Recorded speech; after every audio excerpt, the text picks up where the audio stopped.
Có rất nhiều sự thật về đấu bò tót sẽ khiến các bạn thực sự thấy sốc. Từ lịch sử hấp dẫn của những trận đấu bò tót đến vấn đề đạo đức của môn thể thao này. Hai từ thể thao mình để trong ngoặc kép nhé. Đấu bò tót chắc chắn là một chủ đề thú vị để nghiên cứu. Đấu bò đã là một hoạt động nổi bật đối với ngành du lịch trong suốt lịch sử. Nhưng vì sao từ quá khứ đến hiện tại những trận đấu này lại rất phổ biến? Chúng ta có nên tham gia những trận đấu bò tót trong thế kỷ 21 không? Nếu chúng ta đang xem xét liệu có nên ủng hộ ngành công nghiệp này, mọi người cần biết những sự thật nào về đấu bò tót? Mình sẽ tiết lộ mọi thứ cho các bạn nhé. Bò tót Tây Ban Nha, hay dịch đúng tên tiếng Anh là bò đấu Tây Ban Nha, là một quần thể gia súc không đồng nhất của bán đảo Iberia.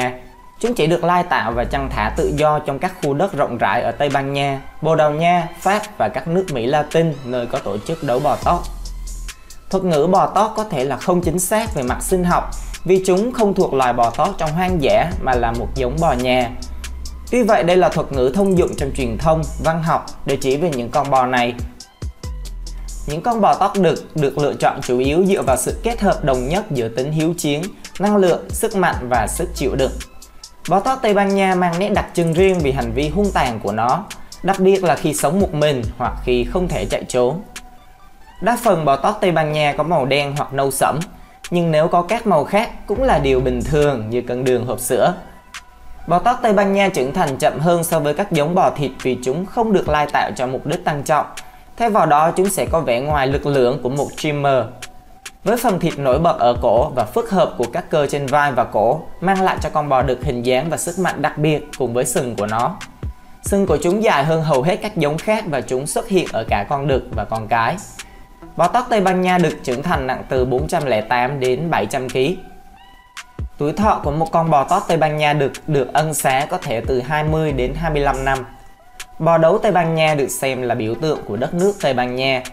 Như tên của chúng đã cho thấy rằng bò đấu Tây Ban Nha được nuôi chủ yếu vì mục đích chiến đấu ở một số quốc gia có tổ chức đấu bò tót. Và người ta chỉ dùng bò đực để thi đấu mà thôi. Thịt của bò tót Tây Ban Nha cũng được xem là loại thịt hữu cơ nhất trên thế giới.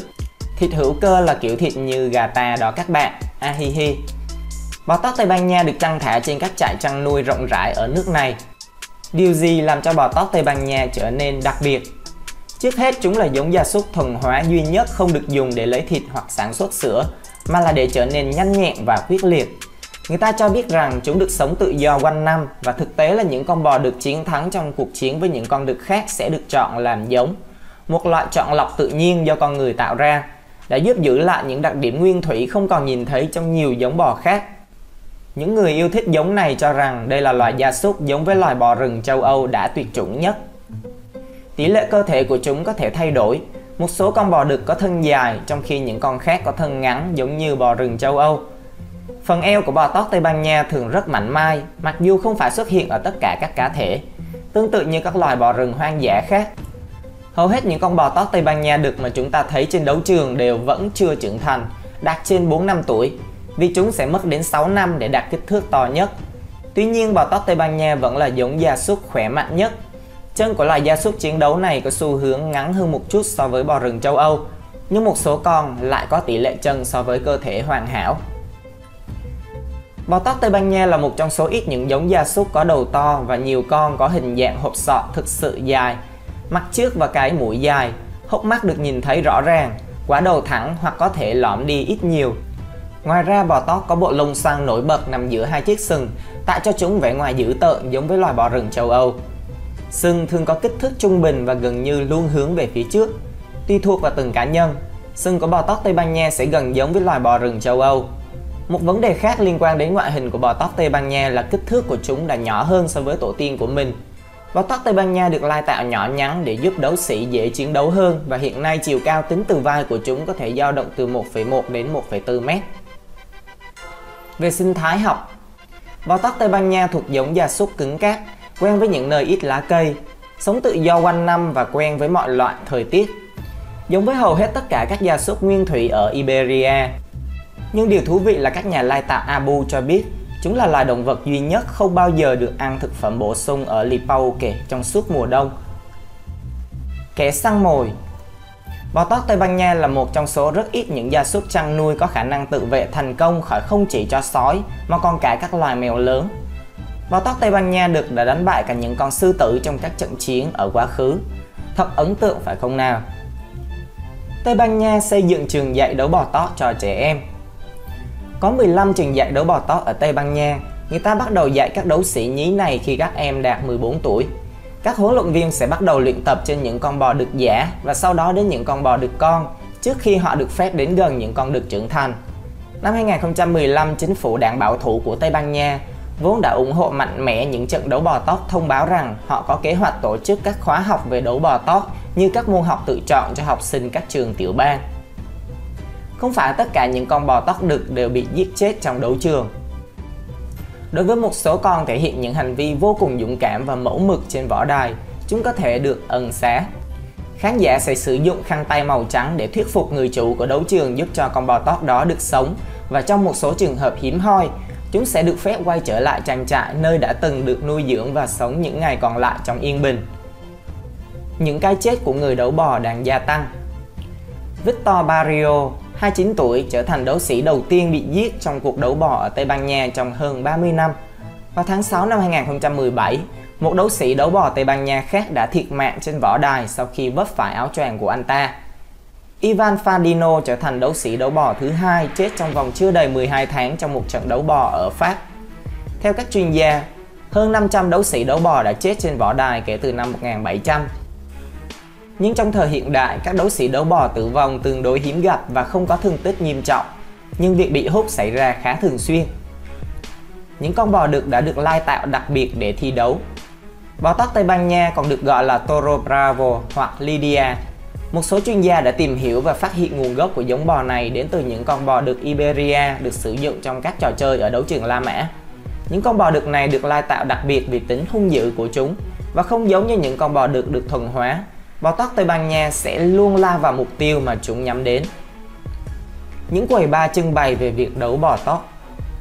Những người hâm mộ đấu bò sẽ tụ tập tại các quầy bar dành riêng cho việc luyện tập, hoặc xem các trận đấu bò mới nhất và thậm chí là phát lại các trận đấu kinh điển trước đây. Các quầy bar chẳng hạn như là Torre del Lobo trên Plaza Mayor của Madrid thường được trang trí bằng những chiếc đầu bò, hình ảnh về những trận đấu bò nổi tiếng và những bộ quần áo lấp lánh của các đấu sĩ. Đây là một nơi tốt để ghé thăm, giúp chúng ta có cái nhìn sâu sắc về việc luyện tập và gặp gỡ một số người hâm mộ cuồng nhiệt. Đấu bò tót không thực sự được xem là một môn thể thao ở Tây Ban Nha. Trong khi đấu bò được xem là một môn thể thao đối với nhiều người, thì người Tây Ban Nha xem nó như một sự kiện văn hóa. Sự kiện này cũng chiếm một phần lớn trong lịch sử Tây Ban Nha. Người Tây Ban Nha không xem đó là một môn thi đấu, mà đúng hơn là nó chỉ mang tính nghi thức là nhiều. Đó là lý do mà những con bò tót đực được hiến tế bằng một thanh kiếm đâm thẳng đến tim mà không phải bất kỳ bộ phận cơ thể nào khác. Tất nhiên cũng có các quy tắc và hướng dẫn về chiến thuật cũng như kỹ thuật khác nhau khi nói đến đấu bò. Nhưng người Tây Ban Nha vẫn không coi nó là một môn thể thao như bóng đá hoặc quần vợt. Có nhiều lý do khiến đấu bò ở Tây Ban Nha bị xem là sự kiện phi đạo đức. Từ cách huấn luyện những con bò đực cho đến việc mà nhiều con vật sẽ bị giết chết một cách đáng tiếc trong và cả sau các trận đấu. Những hoạt động như vậy sẽ không xảy ra ở nhiều nơi trên thế giới vào thời điểm hiện đại, nhưng chúng vẫn tiếp tục ở Tây Ban Nha. Lý do tấm vải trắng có màu đỏ. Tấm vải trắng có màu đỏ không phải vì bò tót Tây Ban Nha đực có phản ứng vô cùng mạnh với màu đỏ, vì thực sự thì chúng bị mù màu. Trên thực tế, bò không bị kích động bởi bất kỳ màu sắc nào, mà chính do sự di chuyển của vật thể mới làm cho nó sôi máu. Do đó việc bò đuổi người là do sự chuyển động của họ, chứ không phải là màu sắc. Tấm vải ban đầu có màu đỏ để che đi vết máu, không để khán giả nhìn thấy, và vẫn còn sử dụng màu đỏ cho đến ngày nay vì mục đích duy trì ý nghĩa truyền thống, cũng như cung cấp một sự tương phản sáng tối phù hợp với các sàn đấu. Đấu bò là một phần quan trọng của du lịch Tây Ban Nha. Đấu bò tót ở Tây Ban Nha đóng một vai trò quan trọng trong nhiều mặt và cũng gây tranh cãi trong ngành du lịch của đất nước này. Con bò tót là biểu tượng của Tây Ban Nha và là điểm mốc đối với vùng nông thôn của đất nước. Nó đã đóng một vai trò quan trọng trong suốt lịch sử phát triển du lịch của nước này. Đấu bò ở Tây Ban Nha là một hoạt động kinh doanh lớn. Trong suốt những năm qua, ngành này đã tạo ra hàng triệu bảng Anh cho nền kinh tế đất nước. Do nhu cầu, điều này đã mở rộng và ngày càng phổ biến trong những năm qua. Mỗi năm có khoảng 35.000 con bò tót được bị hành hạ và giết chết trong các trận đấu bò chỉ ước tính ở riêng Tây Ban Nha. Mặc dù nhiều người tham dự những trận đấu bò này là khách du lịch người Mỹ, 90% những du khách này không bao giờ quay trở lại xem đấu bò sau khi chứng kiến sự tàn ác không ngừng diễn ra trên võ đài. Các nhà quảng cáo về những trận đấu bò ở Tây Ban Nha và Mexico thu hút khách du lịch Mỹ bằng sự huyền bí. Họ quảng bá cuộc chiến như một lễ hội nghệ thuật và cạnh tranh công bằng giữa kỹ năng và sức mạnh. Những gì họ không tiết lộ là những con bò đực đó sẽ không bao giờ có cơ hội để tự vệ và ít có khả năng sống sót. Nhiều cựu đấu sĩ đấu bò nổi tiếng nói rằng người ta sẽ cố ý làm cho những con bò tót này suy nhược bằng thuốc an thần và thuốc nhuận tràng, bị đánh vào thận, bị thoa dầu hỏa vào mắt để làm mờ tầm nhìn, bị vật nặng treo quanh cổ trong nhiều tuần trước khi đấu và bị giam giữ trong bóng tối hàng giờ trước khi được thả vào đấu trường với nhiều ánh sáng. Ok, như vậy chúng ta đã thấy được những sự thật cũng như mặt trái của ngành đấu bò này. Cá nhân mình cũng không ủng hộ việc đấu bò, nó chẳng khác nào lễ hội đâm trâu tại Việt Nam cả. Theo mình, dù đây có là phong tục truyền thống đi chăng nữa thì cũng nên dẹp bỏ. Cảm ơn các bạn đã quan tâm theo dõi. Xin chào và hẹn gặp lại trong các clip động vật tiếp theo nhé.